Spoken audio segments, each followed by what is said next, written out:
नमस्कार। आज के इस विश्लेषण में हम इतिहास के उस पन्ने को पलटने वाले हैं जो अदम्य साहस और कभी न हारने वाले जज्बे की सबसे बड़ी मिसाल है। हम बात कर रहे हैं 16वीं शताब्दी के एक ऐसे राजा की जिसने उस वक्त के सबसे ताकतवर साम्राज्य के आगे घुटने टेकने से साफ मना कर दिया था। इसके बजाय उसने अरावली के उन बीहड़ और खतरनाक जंगलों को चुना।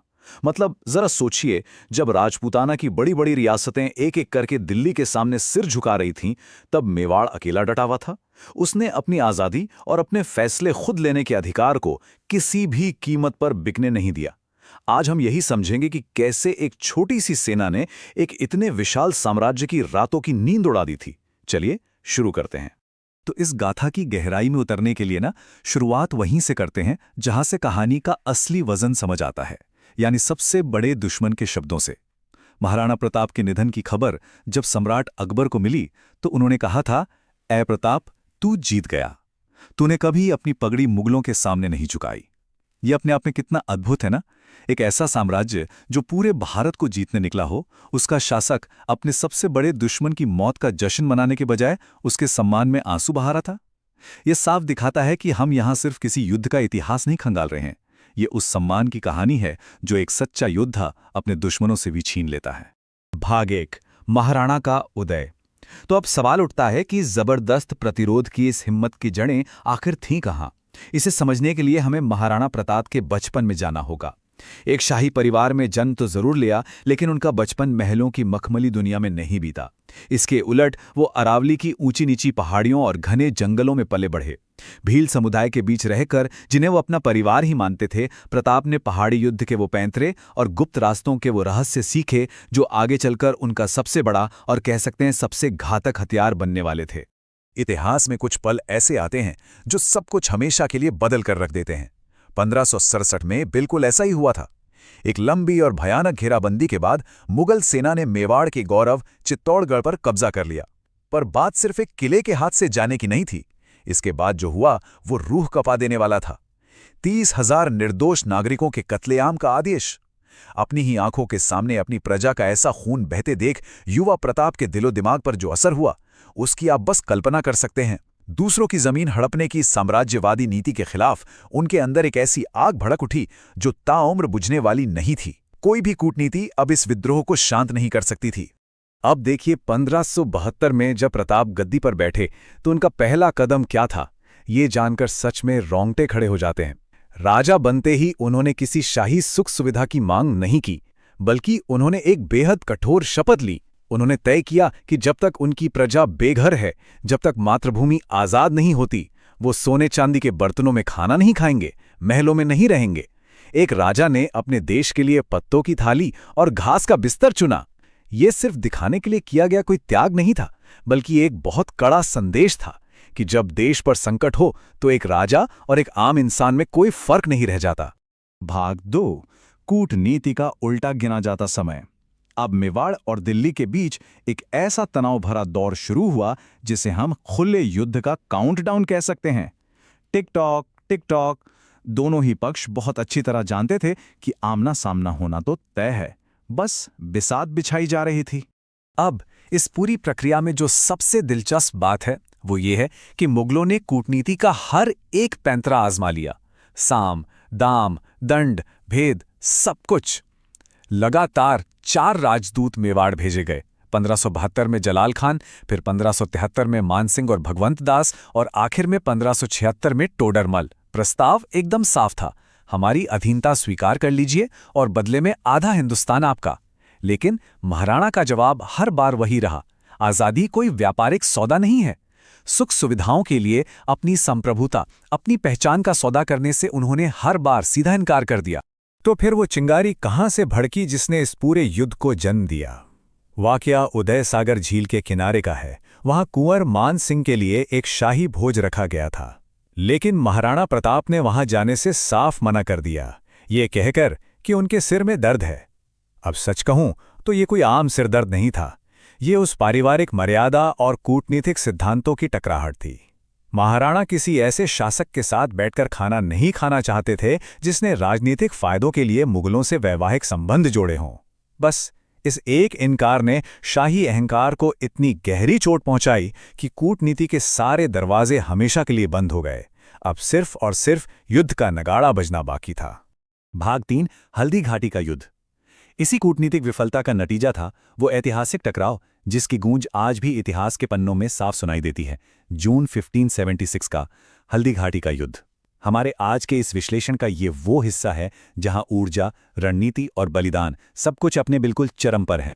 उस युद्ध के मैदान की थोड़ी सी तस्वीर अपने दिमाग में बनाने के लिए जरा इस एक आंकड़े पर गौर कीजिए। 208 किलो, जी हां, 7 फुट 5 इंच की विशाल कदकाठी। और जब महाराणा प्रताप मैदान में उतरते थे तो उनका कवच, हथियार और वो 80 किलो का भारी भरकम भाला, इन सब का कुल वजन 208 किलो होता था। जरा सोचिए, इस वजन के साथ जब वो रणभूमि में खड़े होते होंगे तो साक्षात महाकाल ही लगते होंगे। सच मानिए, दुश्मन की सेना का आधा मनोबल तो उनकी ये शारीरिक उपस्थिति ही तोड़ देने के लिए काफी थी। अब यहां सबसे जरूरी बात समझने वाली ये है कि मेवाड़ की सेना मुगलों के मुकाबले कितनी भयानक कमजोर स्थिति में थी। मतलब एक तरफ सिर्फ 20,000 सैनिक, जिसमें राजपूतों के साथ साथ बहादुर भील योद्धा थे, और दूसरी तरफ 80,000 सैनिकों की एक विशाल फौज जो भारी तोपखाने और हाथियों से पूरी तरह लैस थी। ये कोई बराबरी का मुकाबला नहीं था। अगर ये जंग किसी खुले मैदान में होती तो इस संख्या का फासला पूरी तरह से विनाशकारी साबित होता। लेकिन यहीं पर महाराणा प्रताप की असली बुद्धिमत्ता सामने आती है।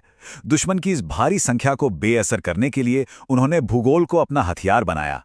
उन्होंने युद्ध के लिए हल्दी घाटी को चुना। अरावली का ये दर्रा, जहां की मिट्टी हल्दी जैसी पीली थी, इतना संकरा था कि वहां 80,000 मुगल सैनिक एक साथ घुस ही नहीं सकते थे। और सबसे बड़ी बात, उस उबड़-खाबड़ पहाड़ी इलाके में मुगलों की वो भारी भरकम तोपें पूरी तरह से बेकार हो गईं। उनका कोई इस्तेमाल ही नहीं बचा। ये एक इतनी शानदार रणनीति थी जिसने एक विशाल सेना को एक छोटे से दर्रे में बुरी तरह फंसा दिया था। खैर, इस युद्ध को लेकर एक और बहुत बड़ी गलतफहमी है जिसे दूर करना बहुत जरूरी है। अक्सर लोग इसे सिर्फ एक धार्मिक लड़ाई के चश्मे से देखते हैं, लेकिन जरा सेनापतियों की इस सूची को देखिए। मुगल सेना का नेतृत्व कौन कर रहा था? एक हिंदू राजपूत, मान सिंह। और मेवाड़ की सेना के सबसे आगे के दस्ते का नेतृत्व किसके हाथों में था? एक मुस्लिम पठान, हकीम खां सूरी। मतलब वफादारी यहां धर्म से कहीं ऊपर थी। यह लड़ाई हिंदू मुस्लिम की नहीं, बल्कि साफ तौर पर साम्राज्यवादी विस्तार और अपनी मातृभूमि की संप्रभुता बचाने के बीच की थी। 18 जून की उस सुबह जब युद्ध शुरू हुआ ना, तो मेवाड़ी सेना का पहला प्रहार इतना भयंकर था कि मुगल सेना पूरी तरह से बौखला गई। उस संकरे दर्रे में भारी अफरा तफरी मच गई। उस प्रहार का खौफ आप इसी बात से समझ सकते हैं कि वहां मौजूद मुगल इतिहासकार अल-बदायूनी ने खुद लिखा है कि उस शुरुआती हमले ने शाही सेना की आगे की पंक्तियों के परखच्चे उड़ा दिए और उनके सैनिकों को भेड़ बकरियों की तरह खदेड़ दिया गया। और इसी भयंकर कोलाहल के बीच एक ऐसा पल आता है जो किसी भी ब्लॉकबस्टर फिल्म के क्लाइमैक्स से कम नहीं है। सीधे आमने सामने की टक्कर। महाराणा प्रताप की नजर सीधे मुगल सेनापति मान सिंह पर थी। उनका वफादार घोड़ा चेतक हवा में उछला और उसने अपने दोनों पैर मान सिंह के हाथी के माथे पर टिका दिए। उसी पल प्रताप ने अपना 80 किलो का भाला पूरी ताकत से फेंका। महावत तो मारा गया, लेकिन दुर्भाग्य से हाथी की सूंड में एक जहरीली तलवार बंधी थी, जिससे चेतक का एक पिछला पैर बुरी तरह कट गया। भाग 4, बलिदान और जंगलों में संघर्ष। उस भयानक आमने सामने की टक्कर के बाद युद्ध का पूरा नजारा ही बदल गया। अब हम उस उच्च ऊर्जा वाले रणक्षेत्र से निकलकर एक बेहद गंभीर और दुखद दौर में प्रवेश कर रहे हैं। यहां हम देखेंगे कि आज़ादी को जिंदा रखने की कितनी भारी कीमत चुकानी पड़ी थी। महाराणा बुरी तरह घिर चुके थे और चेतक घायल था। उन्हें सुरक्षित बाहर निकालने के लिए अब किसी बहुत बड़े बलिदान की जरूरत थी। बड़ी सादड़ी के झाला मान सिंह ने तुरंत इस संकट को भांप लिया। उन्होंने बिना एक पल गवाए महाराणा के सिर से राजकीय छत्र उठाया और खुद पहन लिया। मुगल सेना को लगा कि अरे यही महाराणा प्रताप हैं, और पूरी फौज उन पर टूट पड़ी। इस भ्रामक रणनीति से उस वफादार सामंत ने हंसते हंसते अपनी जान दे दी, सिर्फ इसलिए ताकि उनका राजा जिंदा रहे और ये आज़ादी की लड़ाई आगे बढ़ती रहे। और दूसरी तरफ जरा उस घोड़े की स्वामी भक्ति देखिए। एक पैर कट जाने के बावजूद चेतक रुका नहीं। 3 पैरों पर दौड़ते हुए उस लहूलुहान जानवर ने रास्ते में आए 22 फीट चौड़े एक पहाड़ी नाले को अपनी आखिरी सांस समेटकर पार कर लिया। नाला पार तो हो गया, लेकिन दूसरी ओर पहुंचते ही इस वीर साथी ने अपने स्वामी की गोद में हमेशा के लिए आंखें मूंद लीं। चेतक की वो 22 फीट की छलांग इतिहास में वफादारी और प्रेम का एक ऐसा अमर प्रतीक बन गई जिसे कभी भुलाया नहीं जा सकता। हल्दी घाटी के बाद का समय शायद सबसे ज्यादा परीक्षा लेने वाला था। जो राज परिवार महलों में रहा करता था वो अब पहाड़ों में भटक रहा था। उन्होंने चावंड को अपनी नई राजधानी बनाया और मुगलों की सप्लाई लाइंस पर गुरिल्ला हमले यानी छिपकर किए जाने वाले भयानक प्रहार शुरू कर दिए। लेकिन दोस्तों, इसकी कीमत रुला देने वाली थी। भयानक शारीरिक और मानसिक पीड़ा, भुखमरी और खाने के लिए सिर्फ घास की रोटियां। एक वाकया तो ऐसा है कि एक जंगली बिल्लाओ महाराणा की छोटी सी बेटी के हाथ से वो घास की रोटी भी छीन कर ले गया। उस नन्ही बच्ची की भूख से बिलखती चीखें सुनकर प्रताप का दिल भी कांप उठा था। लेकिन फिर भी स्वतंत्रता के उस महान संकल्प को 1 इंच भी डिगाया नहीं जा सका। भाग 5, युद्ध का रुख पलटना। जब चारों तरफ सिर्फ अंधेरा था, संसाधन पूरी तरह खत्म हो चुके थे और लग रहा था कि अब सब कुछ खत्म हो गया है, तभी इस कहानी में एक ऐसा जबरदस्त मोड़ आया जिसने इस बुझते हुए विद्रोह को राख से खींचकर वापस जिंदा कर दिया। खजाना पूरी तरह खाली था, ये सच है, लेकिन राष्ट्रभक्ति की कोई कमी नहीं थी। मेवाड़ के प्रधानमंत्री भामाशाह ने एक ऐसा कदम उठाया जिसने इतिहास की दिशा ही पलट दी। उन्होंने अपनी और अपने पुरखों की जीवन भर की पूरी कमाई महाराणा के चरणों में रख दी। और आप जानते हैं, ये कोई छोटी मोटी रकम नहीं थी। ये इतनी विशाल संपत्ति थी कि उससे 25,000 सैनिकों की फौज को लगातार 12 सालों तक मैदान में खड़ा रखा जा सकता था। उनके इस निस्वार्थ दान ने इस लड़खड़ाते सैन्य अभियान में मानो एक नई जान फूंक दी। और फिर उस नई ऊर्जा और खजाने के साथ 1582 में दिवेर के युद्ध में जो वापसी हुई, वो इतिहास की सबसे खौफनाक वापसियों में से एक है। इस बार महाराणा का प्रहार इतना प्रचंड था कि उसने कब्जा करने वाली शाही सेना की रीढ़ ही तोड़कर रख दी। इस युद्ध में शारीरिक ताकत और खौफ का ऐसा मंजर था कि एक-एक वार में लोहे के कवच पहने मुगल सेनापतियों और उनके घोड़ों तक को बीच से 2 हिस्सों में चीर दिया गया। बिल्कुल सही सुना आपने, सीधे 2 हिस्सों में।